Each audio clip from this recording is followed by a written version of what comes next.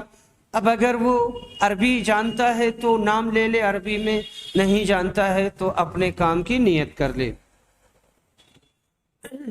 ابو قتادہ بن ربیع انصاری کہتے ہیں کہ نبی صلی اللہ علیہ وسلم نے فرمایا، تم میں سے جب کوئی آدمی مسجد میں داخل ہو تو بیٹھنے سے پہلے 2 رکعت نماز پڑھ لیا کرے، یہ تحیۃ المسجد ہے۔ انس بن مالک رضی اللہ عنہ بیان کرتے ہیں، کہتے ہیں کہ ہم کو رسول صلی اللہ علیہ وسلم نے 2 رکعت نماز پڑھائی، پھر سلام پھیرا۔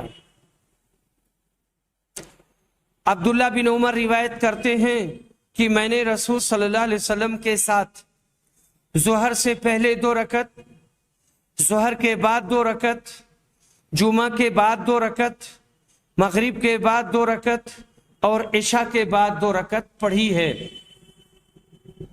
جابر بن عبداللہ کہتے ہیں کہ رسول صلی اللہ علیہ وسلم نے فرمایا، اور آپ خطبہ دے رہے تھے کہ جمعے سے جب کوئی آدمی مسجد میں آئے اور امام خطبہ دے رہا ہو، یا یہ کہ وہ نکل چکا ہو، تو وہ 2 رکعت نماز پڑھ لے۔ مجاہد کہتے ہیں کہ عبداللہ بن عمر کے پاس ان کے گھر میں آیا گیا، وہ مکہ میں تھے، اور ان سے کہا گیا کہ رسول صلی اللہ علیہ وسلم کعبہ میں داخل ہوئے ہیں۔ وہ فوراً نکلے اور کہتے ہیں کہ میں آیا جلدی سے، تو رسول صلی اللہ علیہ وسلم کعبہ سے نکل گئے تھے۔ میں نے بلال کو دروازے پر پایا، وہ کھڑے تھے۔ میں نے کہا بلال، رسول صلی اللہ علیہ وسلم نے کعبہ میں نماز پڑھی ہے؟ انہوں نے کہا ہاں۔ میں نے پوچھا کہاں؟ انہوں نے کہا دونوں کھمبوں کے بیچ میں۔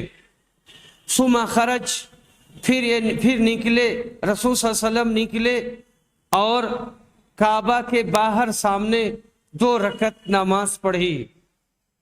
ابو عبداللہ یعنی امام بخاری کہتے ہیں کہ ابو ہریرہ نے کہا، نبی صلی اللہ علیہ وسلم نے مجھے چاشت کی 2 رکعت نماز پڑھنے کی وصیت کی ہے۔